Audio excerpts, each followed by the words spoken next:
There exists a hidden world of microorganisms beyond what we can see with our unaided eyes. Over 100 years ago, this world was discovered through the progress of science. It was a huge leap forward for mankind. Scientific medicine came to understand how germs cause disease. We washed our hands, sterilized surgery, and created vaccines, antibiotics, and drugs that work. Life expectancy doubled in less than 50 years. But now the happy story starts to falter. Today, a war is being fought against reason. Science is treated with suspicion, perhaps born of fear, and medical advance is challenged by the march of irrational belief. A third of us now spend over £1.6 billion a year on superstitious alternative remedies which, as far as the evidence can show, don't work. Okay. Yep. Good. Have you asked any angels to come close to you? No. No, well, you haven't got any then. If any remedy is tested under controlled scientific conditions and proved to be effective, it will cease to be alternative and will simply become medicine. So-called alternative medicine either hasn't been tested or it has failed its tests. There wasn't a control, it was just an outcome. It was just a pilot study. Right. So that's not really a proper trial. And some alternatives are funded by us taxpayers, even though their unproven claims question the known laws of physics. You might think I'm gulling the patient. I don't claim that it's much more than a hypothesis. What I do say is that I have quite considerable evidence that homeopathy does work, and I'm sure that it's safe. Today, while we indulge unproven healing magic, tried and tested scientific medicine is under attack. In this program, I want to look at how health has become a battleground between reason and superstition. You come here to move through time and through space. Allow the eyes to gently close. Smile your very best smile. Swallow the smile with some saliva into the heart and let the heart smile back at you. And there's a warm and a welcoming feeling. Joy without end. Grace, beauty, laughter. The deep knowing of the wise being that you are. And the golden glow that comes from the heart comes from a golden flower. And use the gold light from the center of the flower like a sunbeam and beam it onto those petals and wake them up. There is a second part that's very personal. And this is to step inside the pearl itself. Because if you step inside the pearl, you could find out who you are.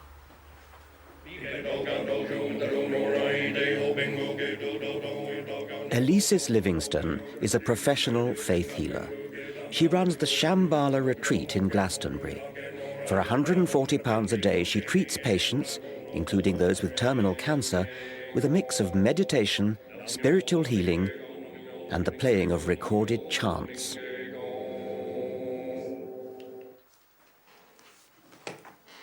She believes she can alter the structure of DNA.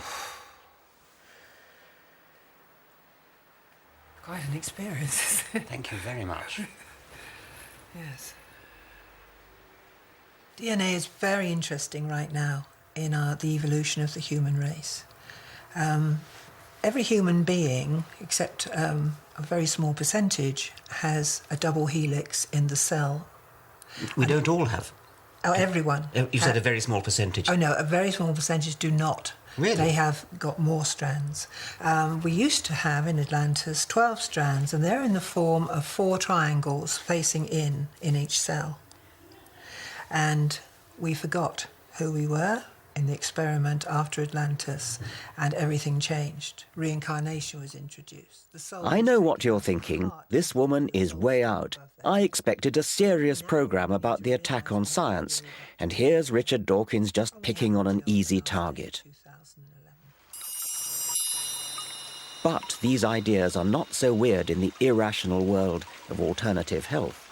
In fact, they're commonplace.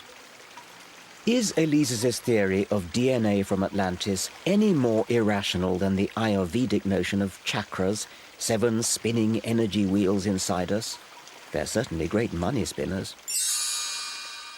How do we know all this? Where does all this come from? It comes from the Akashic record, the record of all vibration on this planet. We also have knowing.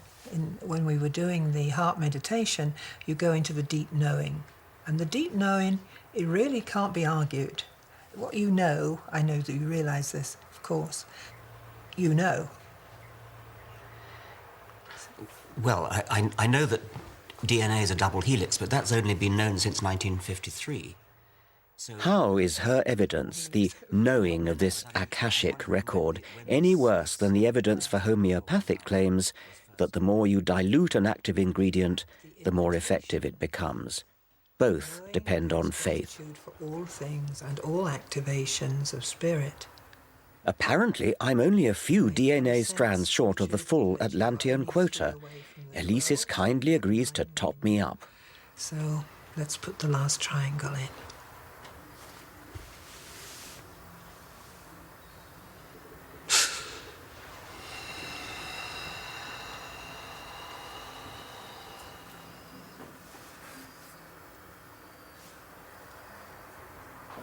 And it's done.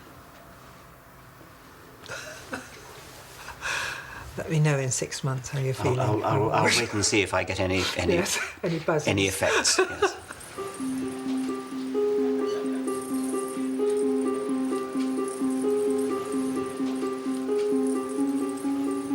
Unfortunately, it's not all wacky, quacky fun. Today, alternative, or rather unproven remedies are fast becoming mainstream, implicitly casting doubt on scientific medicine. Surveys reveal that 1/3 of us spend an incredible £1.6 billion a year on the kind of therapeutic stabs in the dark touted here in Glastonbury. It's mostly angels.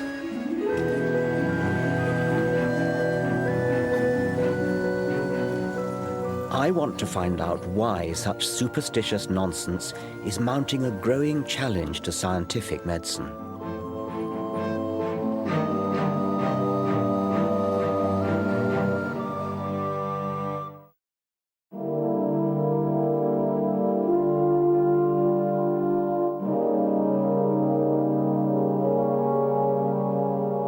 Once, society exalted scientists as heroes.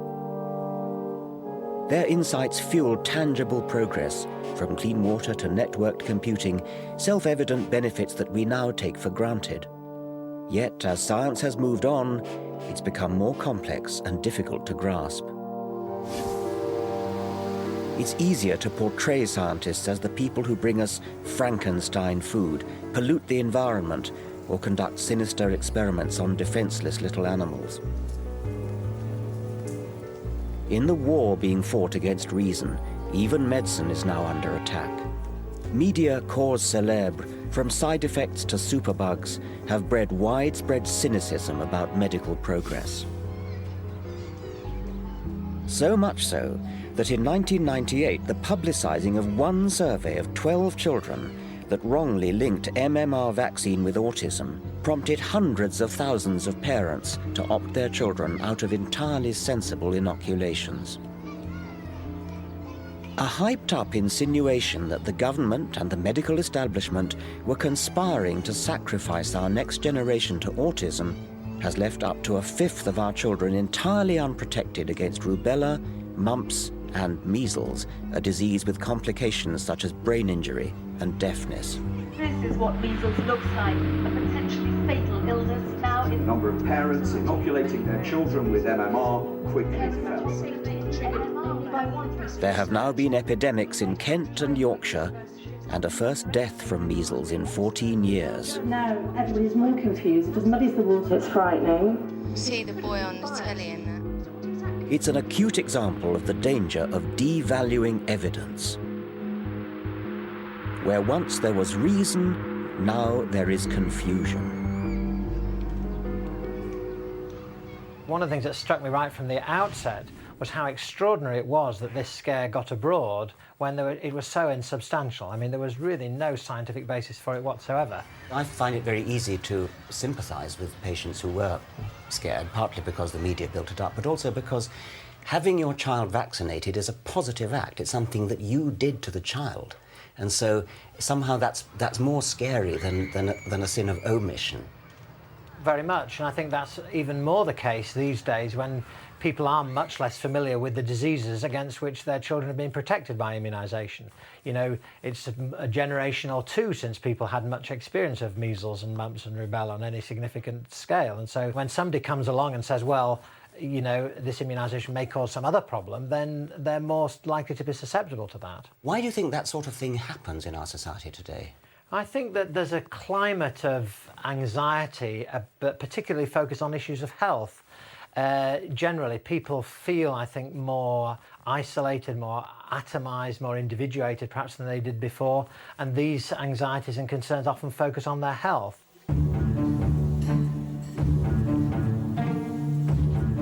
This is a paradox of early 21st century life. We now have the luxury of irrational anxiety about our health and can dabble in faddish, unscientific remedies precisely because scientific medicine allows us to live longer and more healthily.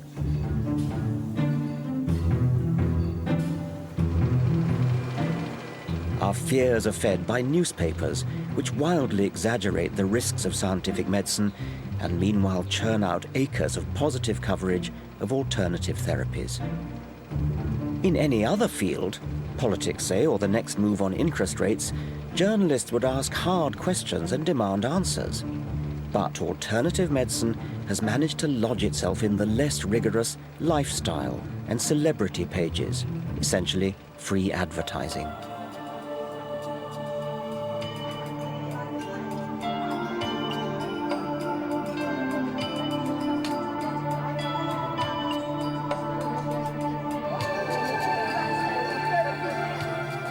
It's little wonder that alternative health fairs like this are flourishing across the country.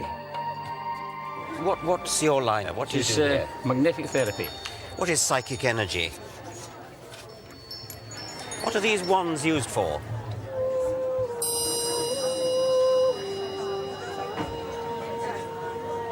People may come here with real health problems, but what do they get?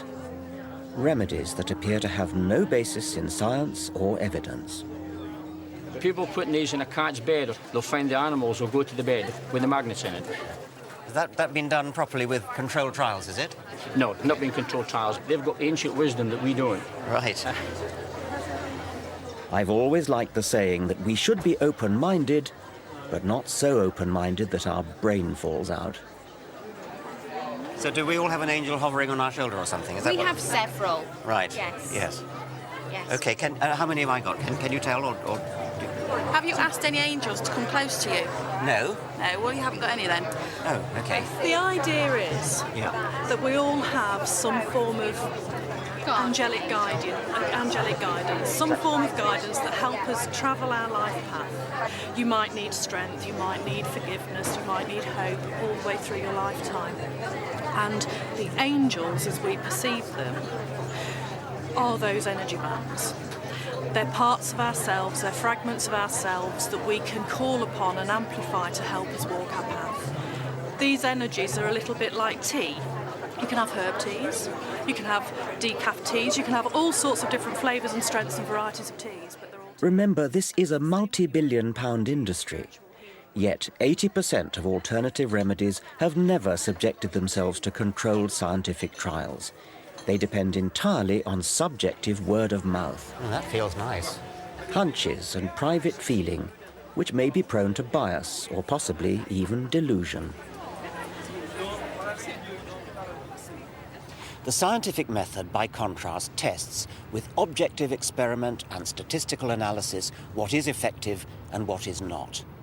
Individual scientists may or may not be honest, but science, with its safeguards of peer review and repeating experiment, has scrupulous honesty built into it by design. Science replaces private prejudice with publicly verifiable evidence. Untested and unverified, yet desperately seeking credibility, alternative remedies follow in the rich tradition of organized religion and set up intricate belief systems. They substitute real science with pseudoscience.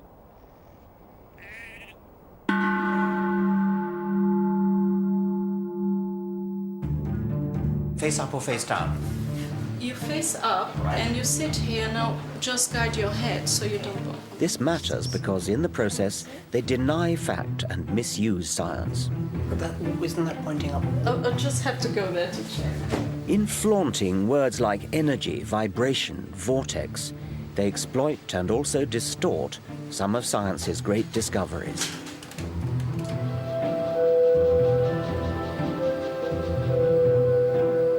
The sleep, I'm sure, is therapeutic.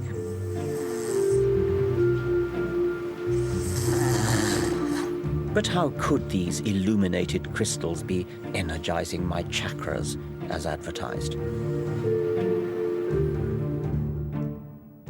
Manjia Samantha Lawton is a conventionally trained former GP who now speculates on the science behind alternative fads. She asserts that chakras in our bodies are something like black holes. Yes, as in the big ones that suck in everything in space. We used to think of black holes as the great guzzlers of the universe, that they actually started to suck in everything around it. What we're finding now is that black holes are in the centre of every single galaxy, and they occur in all sizes. So black holes have become into a creative principle. A creative? A creative principle. What does that mean? That we're realising that black holes have something to do with creating matter in the galaxy. And this is very, very new. And what I'm suggesting is that black holes are creative at every level, even within our own bodies, which is what perhaps the chakras are. So whereabouts in my body might there be a black hole? Well, the idea from esoteric knowledge is that chakras are centres in the body that are spinning, which is why they're called wheels, chakras. And there are different colours and they relate to different parts of the body. So there are traditionally 7 chakras at different parts of the body. The universe is a deeply mysterious place and a deeply wonderful place, and scientists have always been struggling to understand it. Don't you feel that there's enough real mystery to investigate without importing what sounds to me horribly like mumbo-jumbo? Yes, I can understand that you think it's mumbo-jumbo, but there's plenty of people who are now getting interested in these topics. They are part of our universe, okay? Well, they're certainly part of the they universe. They are part of the universe. Whether what they do has any value, I mean... that's up to you. Well, it's not really up to me. It's up to science, and it's up to evidence. It's up to science. What worries me is the beguiling misuse of scientific language to prop up entirely unscientific belief systems. In the Middle Ages, healers would conjure up evil spirits or magical spells. Now, in the 21st century, it seems they turn to black holes and, above all, quantum physics.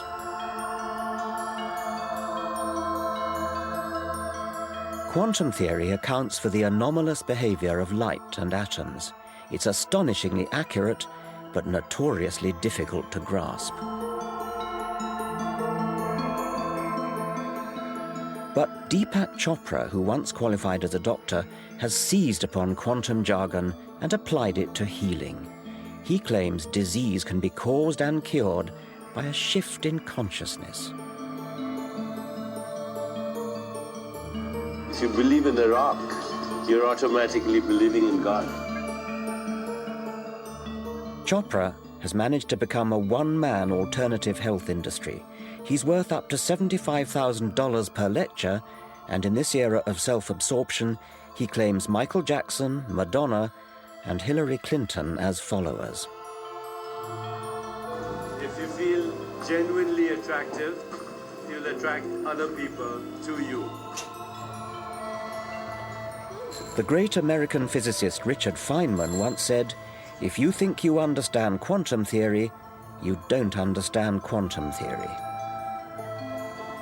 Isn't Deepak Chopra just exploiting quantum jargon as plausible-sounding hocus-pocus? Quantum healing is a theory that a shift in consciousness creates a shift in biology. That's it. We try and get into every aspect of a patient's life, their relationships, their hopes, their dreams, and then we combine it with a ritual of deep meditation, massage, and really a lot of spiritual counseling, including the fear of death. We think that many times patients feel healed even though they may die from a disease if they learn to go beyond their personal fear of death. And you can never do that unless you have a patient have a spiritual experience. Where did the quantum theory come into that? Oh, it's just a metaphor, just like an electron or a photon is an indivisible unit of information and energy. A thought is an indivisible unit of consciousness. Oh, so it's a metaphor for a unit. It's nothing to do with quantum theory as in physics. No, I think quantum theory has a lot of things to say about observer effect. There are a school of physicists who believe that quantum leaps, for example, are examples of discontinuity. And creativity in consciousness is also an example of discontinuity. And that healing may be a biological phenomenon that relies on biological creativity, that at very fundamental levels it may be a discontinuous phenomenon. It's something unpredictable that happens in the proliferation of uncertainty. So it sounds like a sort of poetic use of the word discontinuity. It's actually confusion, isn't it, to bring in quantum theory other than as a metaphor, but it sounds as though you're both doing it as a metaphor and a little tinge of something like what physicists are talking about as well. Well, I think there's controversy. The aficionados in the world of quantum physics have somehow hijacked the word for their own use. Oh, okay.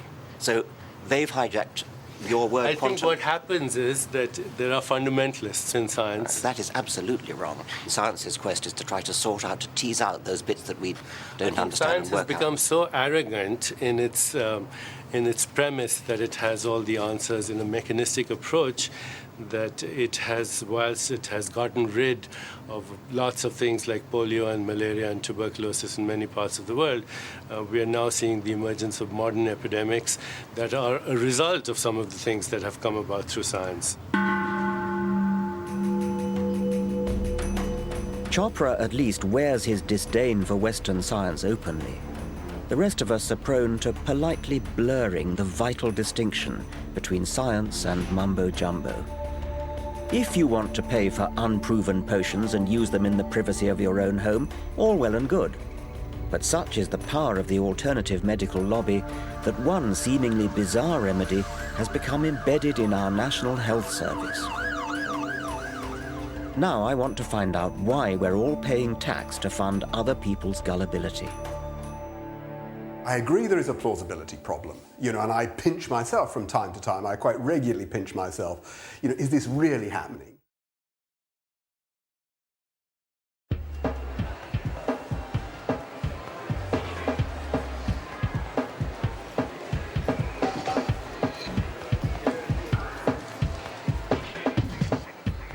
It's the hottest alternative health fad.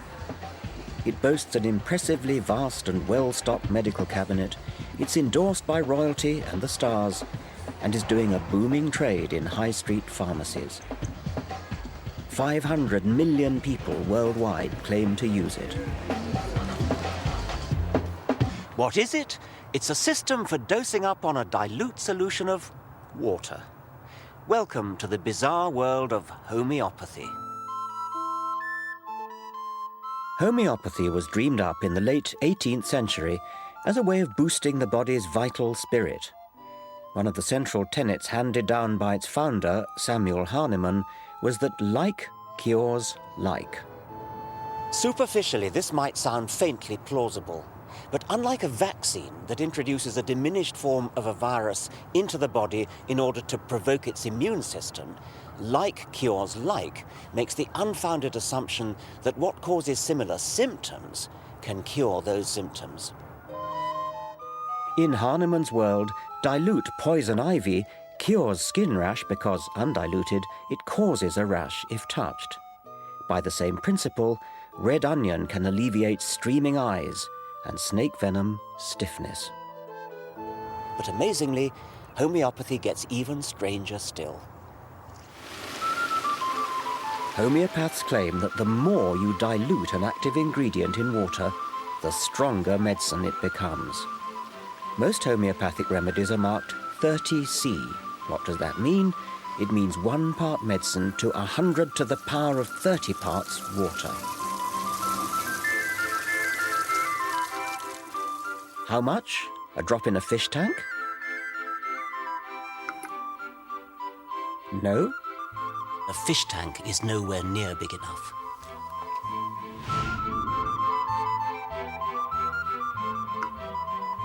The swimming pool doesn't provide enough dilution. Not even a lake. What about a drop in the ocean?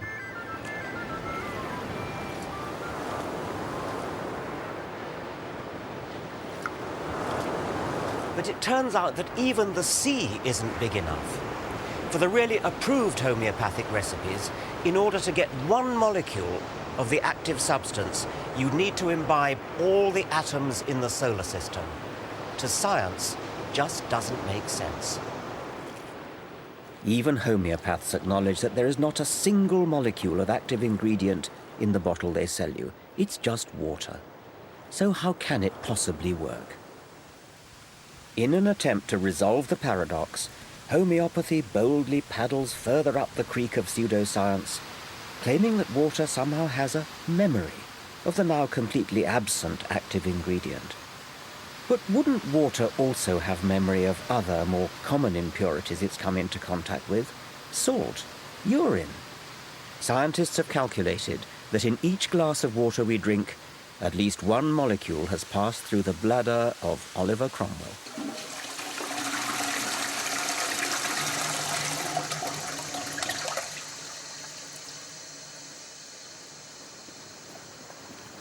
Incredibly, you and I are paying for this unproven industry through our taxes.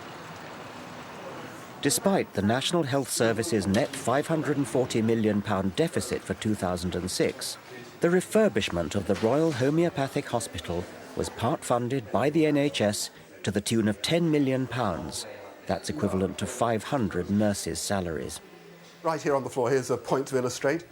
Wooden floors, very unusual in a modern healthcare facility. This hospital was only completed 18 months ago. So this is our main clinical area. The homeopathic profession is unregulated by government. You can call yourself a homeopath without any qualification, training, or even insurance. After all you're doing is dishing out water solution. But Peter Fisher, clinical director of the hospital, is a medically trained rheumatologist. I see Prince Charles over there. Yep. Oh, yes, great friend of ours. These are the homeopathic medicines that are in daily use. This is one, for instance, it has quite a strong evidence base, rustox, which is poison ivy. Right, okay. I want to know how someone highly qualified in real medicine can make such a leap of faith. I agree there is a plausibility problem, and I pinch myself from time to time. I quite regularly pinch myself. Is this really happening? The fact is I couldn't stop what I do now, even if I wanted to. My patients wouldn't let me. They say it helped. So how are things? Well, very much better since we last saw you. I've virtually no pain at all.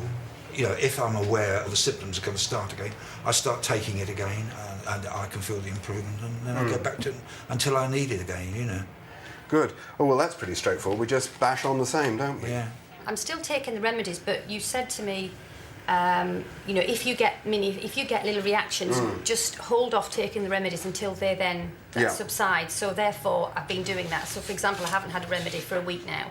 And last time we met, you said you were getting a bit of an emotional sort of upset the day after you took the medicine. It was the day after I took the medicine. I was impressed by the amount of time and care Peter Fisher devotes to each patient, far more than an ordinary doctor.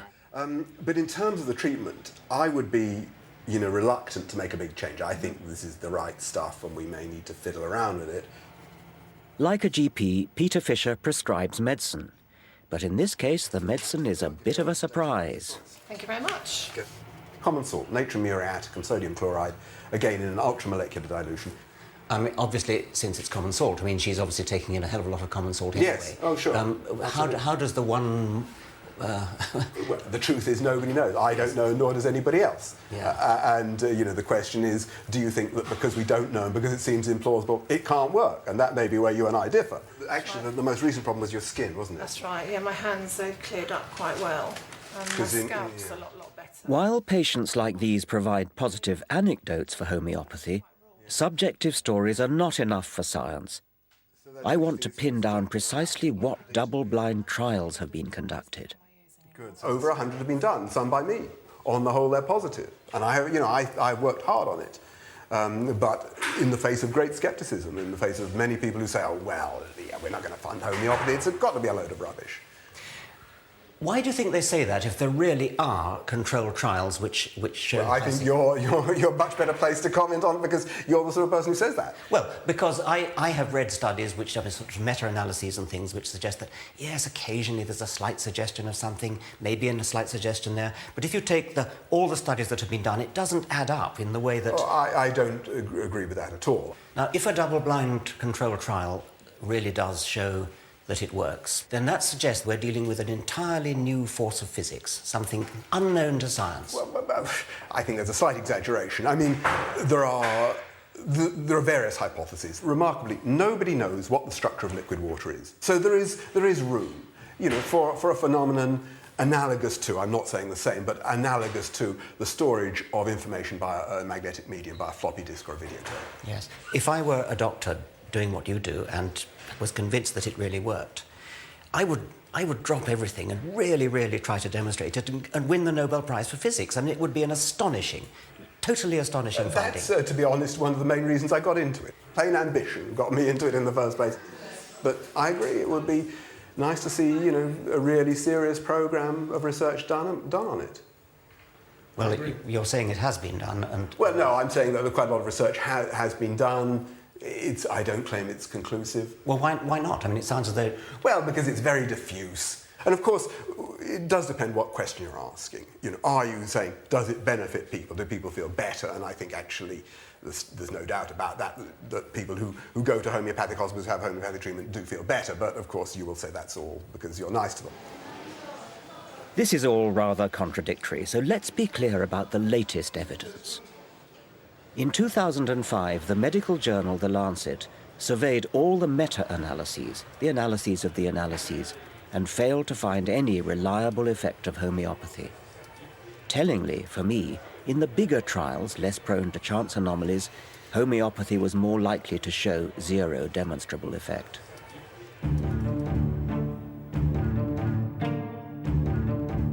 And yet, despite the lack of robust evidence, homeopathy thrives. Many clinicians look on in horror at the unlevel playing field of trials and evidence for medical licensing. In 2004, American trials seemed to show that the drug Herceptin could halve the death rate for a particularly virulent form of breast cancer. This was a major breakthrough. Patients understandably clamored for the new drug, but unlike in the world of homeopathy, the claims of scientific medicine are tested rigorously, and that takes time. Accordingly, the license was delayed. We went through a period of a year or two when Herceptin, quite rightly in my opinion, was held up for the treatment of breast cancer until all the evidence was there. So we had extremely rigid cost-effectiveness analysis before we could use Herceptin. And, okay, there was a short passage of time when it seemed unfair. But you compare that when actually lives are lost because we're talking about life-threatening disease with drugs which actually save lives, to the way that ineffective, irrational remedies are just being nodded through. I mean, it makes you weep. The pharmaceutical industry takes a lot of knocks, and yes, drugs are very expensive. But the reason they're so expensive is there may be 20 years of R&D to get to an effective product. Every step of the way is checked and double-checked. And now, through the back door, we're getting a class of compound being allowed into the marketplace with a license with no such evidence of efficacy. I can't understand how you could even... But if homeopathy isn't tested properly or flunks its trials, then why do homeopaths remain popular? substances. A lot of them owe their success not to the homeopathy, but to the fact they are decent people. They have time, they're compassionate, they look the patient in the eye, they talk to someone for an hour. These are nice people. I would like to recruit these really nice people to practice proper medicine. And then, in the end, what we've got are proper doctors, empathetic doctors, who will, in addition to the placebo effect of being that kind of physician, they can also add in truly effective drugs. Clinical trials show that homeopathy simply cannot match up with safe chemical drugs. Yet in the realm of petty ailments like sore eyes or itchy scalp, homeopathy is probably innocent enough. Because it's really all about attentive doctors spending time listening to the patient. That one is still, the right one is still a tiny bit puffy, isn't it? Or is it? Well, it's always like that. Then giving them something that makes them feel better, precisely because it's supposed to make them feel better. I think it's all down to the placebo effect. I want to find out if that's the key to alternative medicine's grip on public confidence. I would disagree with you that I think something is being done. And why are we so good at placebo and the orthodox medicine is not? Well, they're pretty good at it too.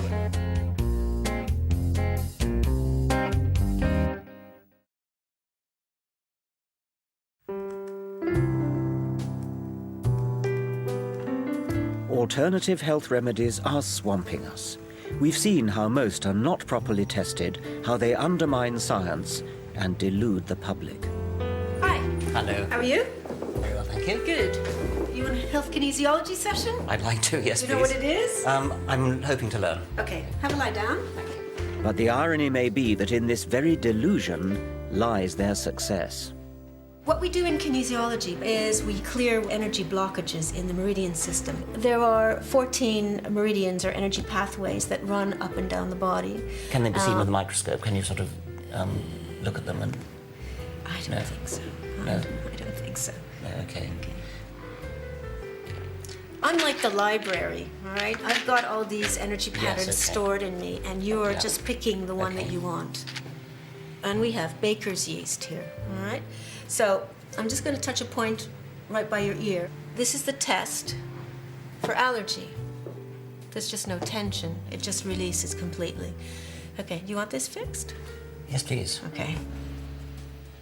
I have to admit I'm rather enjoying this kinesiology. I feel very relaxed. But what is helping me here? The tapping of my feet? The feel of a kind woman's hands? Or some sort of expectation that what it's doing is therapeutic? What I'm talking about is the placebo effect, treatment through the power of suggestion. And I'm going to hold points on your head, okay? Right here and here. And what I want you to do is think the phrase, fear of being ignored. Human beings have evolved extraordinarily sophisticated self-healing mechanisms.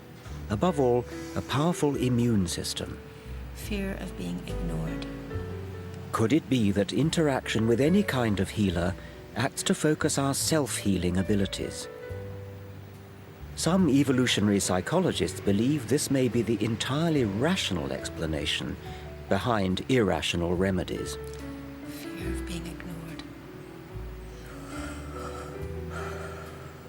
It works because most of medicine, in fact, is a case of self-cure. When the pain goes down after taking placebo medicine, or under the influence of acupuncture, for example, it's our own minds which have reduced the pain. Yes, surely what you're saying is that we get better anyway. Why then would alternative medicine be better? Surely an ordinary doctor might do that. Real medicine does the same, but I think we shouldn't underestimate the powers, and sometimes the superior powers, of people who go under funny names or have funny authorities written up on the wall and so on, because some people respond to that information much more than they would to the conventional information in a doctor's surgery. Nevertheless, I have a sort of hankering after what's actually true. How far do you think so-called alternative practitioners believe the mumbo-jumbo that they say is the theory behind their potions, and how far do they know that it's a placebo? Are they deceiving or are they self-deceiving? I think in many cases they're self-deceiving. Well, it's not even self-deceiving. They have seen in their own experience that these treatments work, so they believe in them. They have then to invent a rationale, some spiritual or magical explanation of what they're doing. You know, supposing you were a miracle worker in the 2,000 or 3,000 years ago, supposing you were Jesus and seeing that, you know, lame men got up and walked when you told them to, you'd be rather impressed with yourself, wouldn't you? Yes. But I'm sure it was a placebo effect. Yes, right. Yes. I still believe scientific medicine offers more effective and more honest treatment. But I accept Nick Humphrey's point that alternative medicine is peculiarly well positioned to dish out placebos.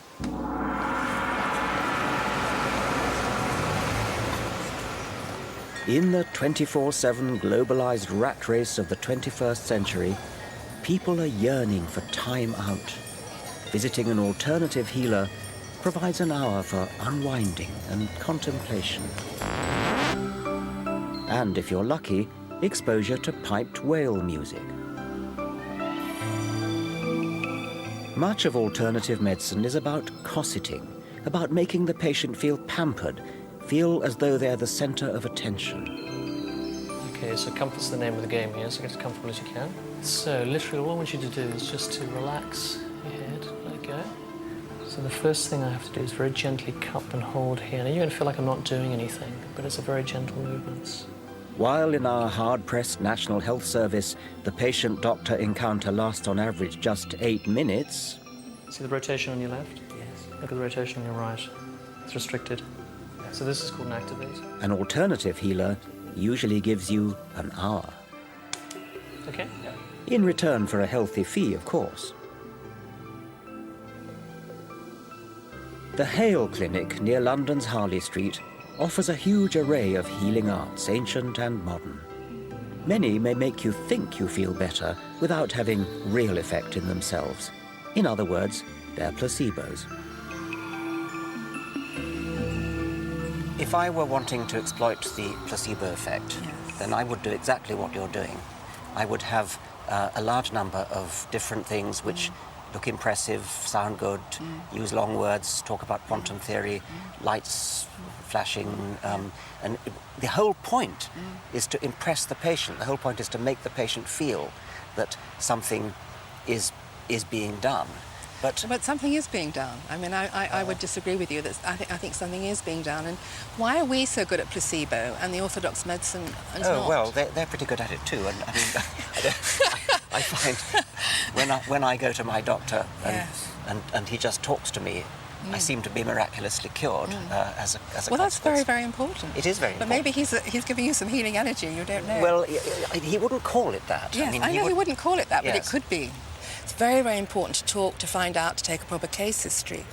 But I don't think it's the only reason. I think complementary medicine has effect over and above that, in my opinion. Yes.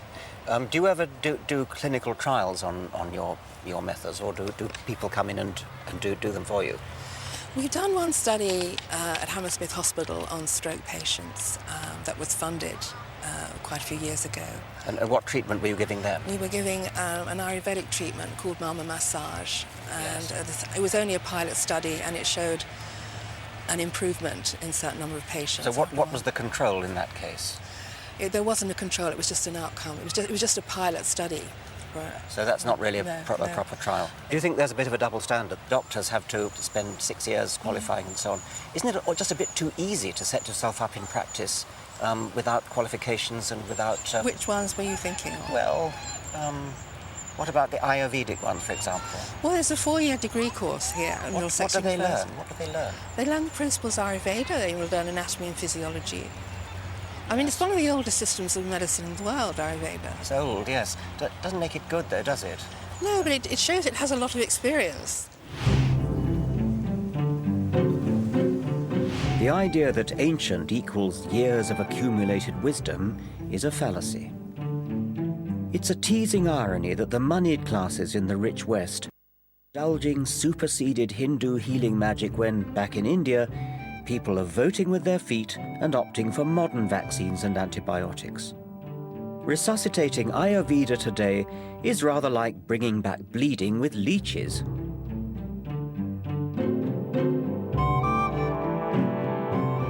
In medicine, ancient also means developed before we understood the causes of disease, before germ theory. It was based on ignorance then, and age makes it no truer. We misguidedly look back to a golden age that never was. Ours is the golden age of safe, tested medicine, effective beyond placebo, in which we've cut infant mortality and conquered diseases, then forgotten they existed. Let's hear it for Western scientific medicine. In the 20th and 21st centuries, we've all but eliminated terrible diseases like polio, completely eradicated smallpox by a worldwide program of vaccination. Antibiotics, well, I wouldn't be here but for antibiotics, and I guess there's a good chance that you wouldn't be either. Blood transfusions, magnificent surgery, all these things are given to us by scientific principles, scientifically trained doctors. All the methods are properly tested and retested. None of that could be said for so-called alternative medicine.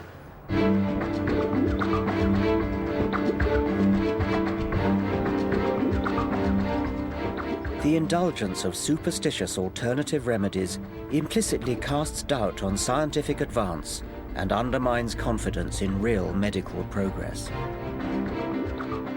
Yet, as we've seen, the attack on medicine is just one small part of the creeping rise of irrational superstition. In Ayurveda or clairvoyance, homeopathy or astrology, we're confronted by those who deny evidence of the real world and instead bend reality around a dogmatic belief system handed down by tradition. Skeptical, rational inquiry is always the best approach. We don't have to follow the herd and buy into trendy, untested health fads. We don't have to be swayed this way and that by media-driven health scares. Instead, we can think independently and be truly open-minded. That means asking questions, being open to real corroborated evidence.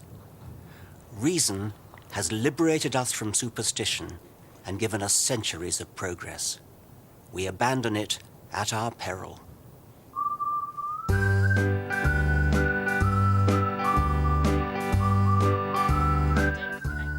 Well, if you missed any of tonight's Enemies of Reason, see it again on our new Channel 4+1 service, starting in a couple of minutes. Next up, Channel 4 meets people who amazingly have lived across 3 centuries, the oldest people in the world.